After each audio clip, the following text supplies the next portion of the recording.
it's not very often that you have a former RBI governor, top economist, and a top stock market veteran at the same time on the platform. But that's exactly what we have today at the India Economic Conclave. 6 eminent voices on the next panel to dissect the twists and the turns in the India story and what exactly it's going to take to get to the $5 trillion number. Is India in a growth recession, or is this a house under renovation? How is the market notching up to new highs when we're looking at a slowdown? Who is missing the signals here? Ladies and gentlemen, please welcome on stage D. Subbarao, Distinguished Visiting Fellow, University of Pennsylvania and the former Reserve Bank Governor; Neelkant Mishra, Co-Head Equity Strategy APAC at Credit Suisse; Nilesh Shah, Managing Director, Kotak AMC; Prabhat Avasthi, MD at Nomura; Deepak Bagla, MD and CEO Invest India; and Ashwini Bhatia, Managing Director and CEO at SBI Mutual Fund. Ladies and gentlemen, a round of applause as our eminent panelists take the stage. And this is going to be moderated by the Chief Editor IPs of the Times Network, our very own Mihir Bhatt.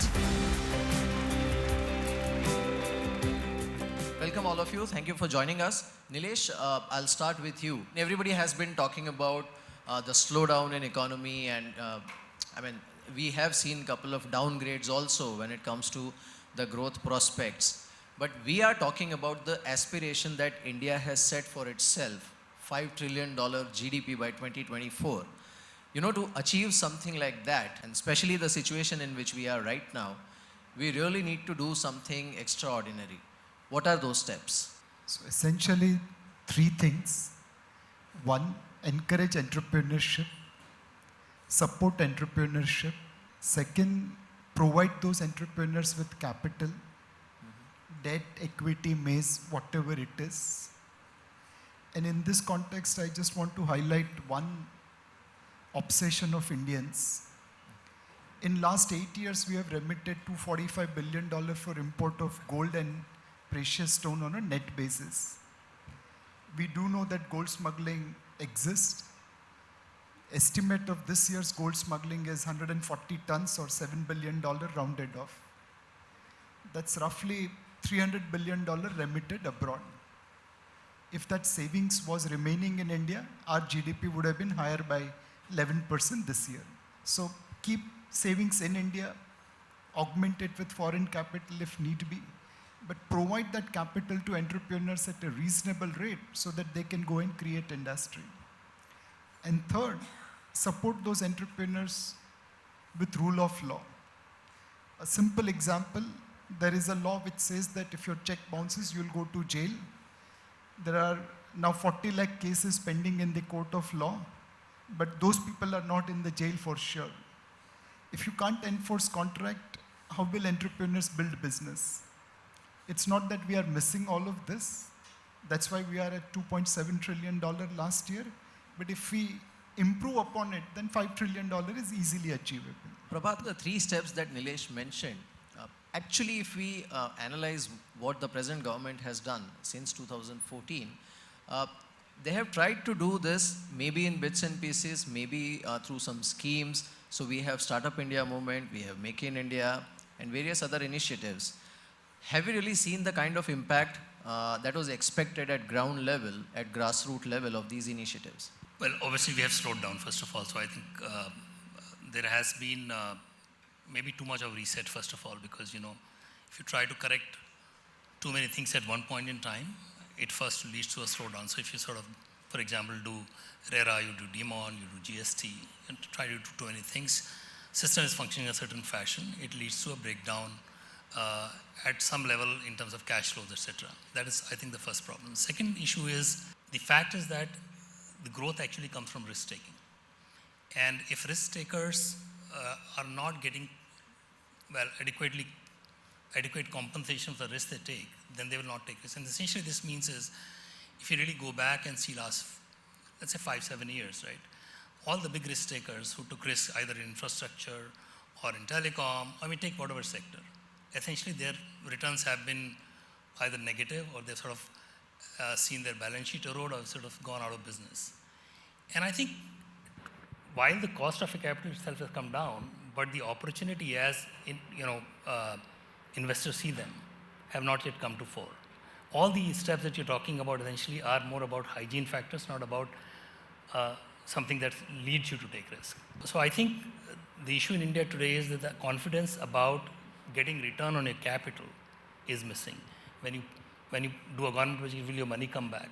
If you do a project, infrastructure project, it gets stuck in a state, will your money come back? Stuff like that. So I think rule of law. Putting capital is easy, but getting return out of that is, I think, what is broken. I think that confidence has to come back. In fact, that leads me to my next question. Neelkant, that's for you.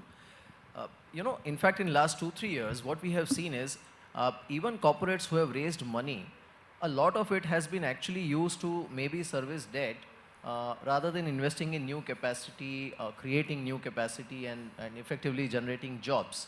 What's your take on that? Because that's I think one of the cause of concern when it comes to the current slowdown we are in. Current slowdown, now it is, I think, progressed so much that we'll need stronger intervention. But I think the origin of this is our inability to follow through on our success in controlling inflation with lower interest rates. See, this is one of the biggest adjustments that has happened in India. So over 60 years, our average inflation has been 7.5%. The last 4 years, it's been about 3.7. And the cost of borrowing has not come down. This starts with the government. So the government's debt to GDP is 45%. The cost of debt is 7%. The interest cost per year is 3.15% of GDP. How can fiscal deficit come down below 3? The problem is that because inflation has come down, it is no longer possible to do 14-15% nominal GDP growth. Last quarter's growth was 6%. So it doesn't give you the tax dollars to even, as Prabhat was saying, that if risk capital has gone out, India is anyway a poor economy on a per capita basis. There's not too many people who have 500,000 crores of risk capital to put into large projects.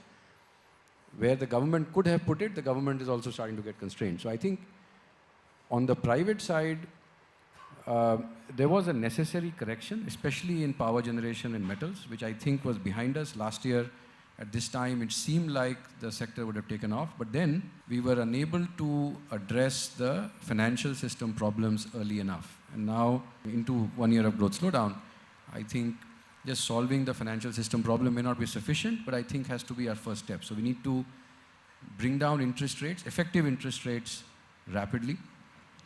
Because of the no-cut response last week, the interest rates for nearly a third of India's financial system have actually gone up by 20-25 basis points. In a slowing economy, I think that's terrible. So we need to get interest rates down. We need to expand financial system capacity, because the PSU banks, which had for a long time, who were very used to giving large tickets and large checks, the current system requires, say, instead of 1,000 crore check, you need 1,001 crore checks. Are they geared for that? Do they have the processes, the system, the people for that? And if they do not, then where will credit come from? So for 2-3 years, NBFCs did that, but right now there is a problem of financial system capacity as well. I think all of these things over time will get addressed. We have seen that over 30 years we've delivered 7%. But these, I would say, would be the primary challenges right now. Right. In fact, let me bring in Dr. D. Subbarao. And two key points that I would take away from your answer. One is the deficit. Now, when we look at the fiscal deficit number, and if we add the state's deficit to that, I think that number itself sounds like a very dangerous number. So, Mr. Subbarao, thanks for joining us. What is your take on this combined fiscal deficit of states and center, and then obviously some of the unaccounted expenditure which is currently not reflected as a part of that fiscal deficit number? How serious is that challenge for us at this point? Most certainly. Both the quantum of fiscal deficit and the quality of fiscal deficit are a cause for concern. The first point is that the true fiscal deficit of the central government and of most state governments is higher than what is admitted. There's been a lot of budget borrowing, of balance sheet borrowing, and there have been deferred payments which will all add to the fiscal deficit. What is even more worrying is that it will be difficult for the central government and the states to meet this year's fiscal deficit target, if only because the nominal growth has come so low, 6.1% by the latest reading. We know that revenues are correlated with the nominal growth, and if nominal growth is so low, it's unlikely that revenues which are already slowing will pick up. That's about the quantum of fiscal deficit. What about quality? It'll be okay if the governments borrow, but central government and state government, in order to invest in production capacity, in order to invest in infrastructure. But if all the borrowing is used for what we call revenue expenditure, current expenditure, then I believe it is going to be even more damaging. We know from our own experience that fiscal deficits are bad. They fuel inflation, they crowd out private investment, they impair the balance of payments, they add to current account deficit problems, and all these problems we have experienced. In fact, every balance of payments crisis we've had, the 1991 crisis, the 2013 rupee tantrums crisis, can be traced back to fiscal profligacy. So I think we've got to be very careful about managing our fiscal deficit and keeping within the fiscal deficit targets.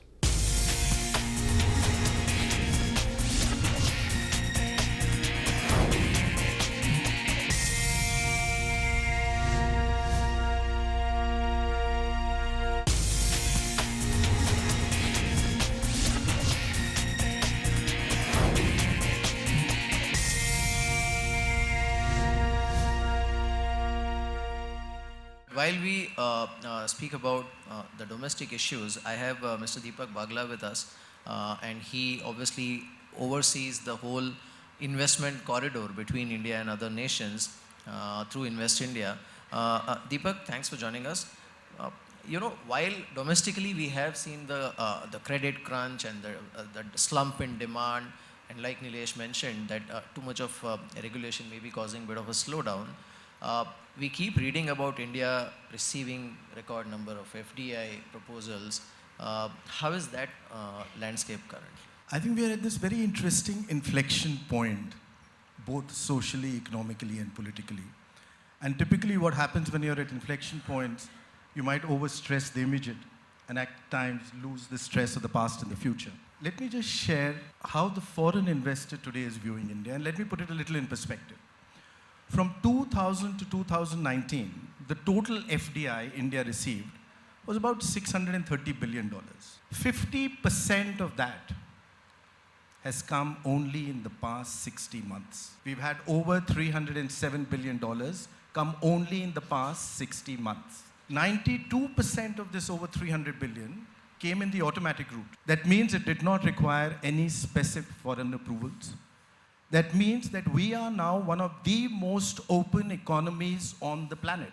And you know what's furthermore interesting? 40% of this 300 odd billion is greenfield investment. For the first time, we've had greenfield investment, which actually year before last overtook China in a number. The foreign investor is today willing to take a long-term call on you. The reason is, one is the huge opportunity which sits, we all know it, 100 smart cities, every minute 30 people moving from a village to a city, 300 million people in urbanization.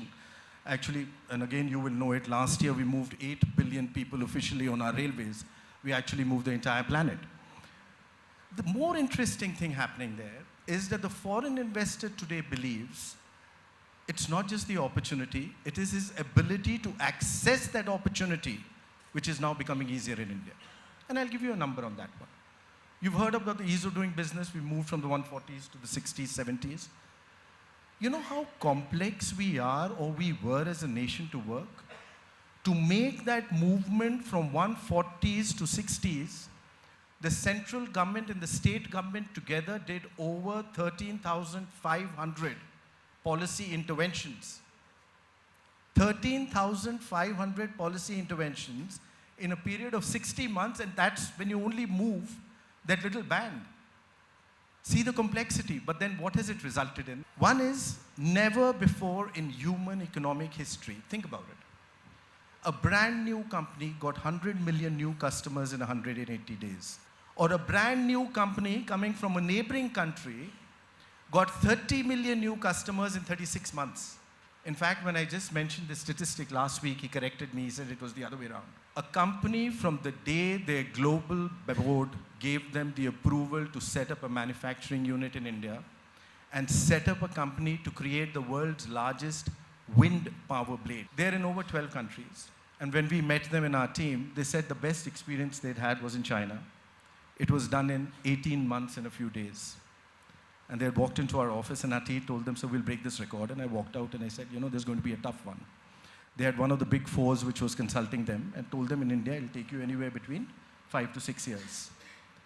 From the day their board and their head office gave them approval to the day the first blade came out of their factory in India was done in 14 months, 23 days. Mr. Bhatia, this question is for you. The other part of the major concern is actually the slowdown in the consumption. And some of the sectors we have seen are failing to kick off, be it auto to some extent, but real estate, and we have seen fall in demand even in rural consumption now. Is worst behind us? Are we somewhere in the middle of the curve? So when you talk about 5 trillion, you are coming close to Japan actually, if you talk on GDP terms. But on PPP, we are already kind of ahead of them. I remember the first time I visited a G7 country, it was in 1997, and it was in Japan, and we landed at Narita and said, wow, what an airport. And today, in India, you have Delhi, you have Bombay, you have Hyderabad, you have Bangalore, and so many other airports coming up. So, in India, I think, and I echo what you said, structurally things are changing very, very fast. So whether you talk about the IBC, you talk about taxation, Japan had their big bang, you know, in 2001, 2002. We are merging our banks now. They're going to be only 12. They're going to be stronger banks. Things are going to happen very, very fast from here. Money is waiting. A few weeks back, our joint venture partners were here and said, in France, nobody wants deposits because nobody can give them returns. Nobody wants insurance premium because where do they get their returns from? Right. This is going to happen in India. Now, you talk about, you know, whether the auto thing is going to come back or real estate is going to come back. Of course, where is the growth? It's in India. And look at the cyclical bit of it, right? You're moving from BS4 to BS6. So people will perhaps wait. You are getting into a sharing economy. So if growth doesn't happen in auto, it's going to happen somewhere else. But it is going to happen out here and nowhere else. And look at the location of India.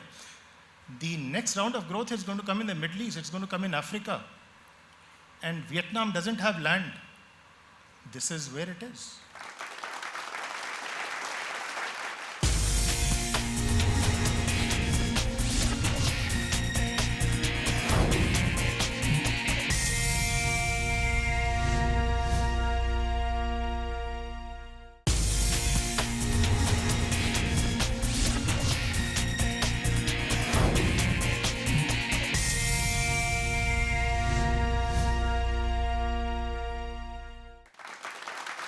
Prabhat, do you think we ended up doing too many structural reforms or maybe too many structural changes? You know, when we talk about GST, we talk about RERA, IBC, and a lot of other things, including demo, obviously. You can't forget that. You think we rushed into it? First of all, hindsight is 2020. So I think you can sort of say it all happened together because we are sitting here at a point in time when the growth is really low. And we can always say that a lot of, and obviously there's a lot of talk about slowdown in real estate, slowdown in infrastructure, slowdown in, so obviously there is some of that has happened because in hindsight, things happen too fast. The problem today, I guess, is that nobody's able to put their finger on when this inflection takes place. We've been waiting for this inflection to happen for a while. Right. And I think the problem actually, I think we had to start to recover. If you really go back and see before the NBFC crisis, growth was actually, had picked up a bit. You know, things were fine, autos were doing well. There was some pickup in CapEx. And then we hit this financial crisis, so to say. And do remember that NBFCs were about 40% or 40 to 50% of net credit, probably a much larger number in terms of gross credit because their books churn faster. And a large part of that credit just went to zero because a certain number of companies just not able to disburse. The balance sheets have shrunk. And as a result, I think we got a shock, a financial shock, which was, very, very steep. I think as we got a shock in Lehman crisis, we got another shock, which was completely, built in India, but it has impacted the economy in a manner that that I think has not happened in a very long time. The flip side of that is that we have essentially seen a huge slowdown in consumption, but it's also led to a lot of liquidity creation in the system. It has led to a BOP surplus. So what has happened is that we've gone back to something like 2002, where if you remember in 2002, we had a we had a fiscal deficit problem, but we had lower interest rates, we had a BOP surplus. Right. Our economy was actually very slow. But the thing that happened in 2002 was that a number of structural reforms took place in 2001, which opened up the economy. Power sector was opened up. A lot of sectors which actually took off were opened up around 2099, 2001, 2002. So this advantage of this lower interest rates and pushing that capital into these sectors because there's an opportunity happened around that time. And if you really look at both the growth episodes in India, 94 to 97 and 2001 to 2007 or 11, 12, wherever you want to stretch, it happened because, the fall, the correction in macroeconomy was followed by opening up of the economy in some places. I think there is where our struggle is. Which are the sectors which will take up the load, essentially. In 2002, it was power, it was, But the problem today, I think the struggle is that the traditional sectors which have driven capex are not really firing all cylinders. So I think we'll get a pickup, but it might be shallower and simply because, or it'll be much slower pickup simply because of the fact that we really don't have too many sectors which you can drive growth very fast. We don't have too many risk takers in the economy despite the lower cost of capital. But we will get a pickup. I think we'll rise from here, but it might be a slower process. Yes. Nilesh, do you think 5 trillion by 2024 is a realistic number or we need to move? I know we'll get there. So if it is Mr. Modi's target, then it will be difficult to achieve. If it becomes your target, my target, and everyone's target, it will be easier to achieve. Brilliant. We actually championed this cause last year as well. Mr. Bhatia, your take. I think 2025 will be more realistic. Prabhat? Yeah, I think 25, 26. 25, 26. Wow. Neelkant, your take? No, I think with some changes in the next 2 years, it is achievable. All 4 of them said we are getting there. The point is, you're getting there, and I completely agree with Nilesh. A government can only create an ecosystem. It can only be managed, performed, and executed by all of us as people together. That's the key takeaway. Thank you so much, gentlemen. Thank you, Mr. Subbarao.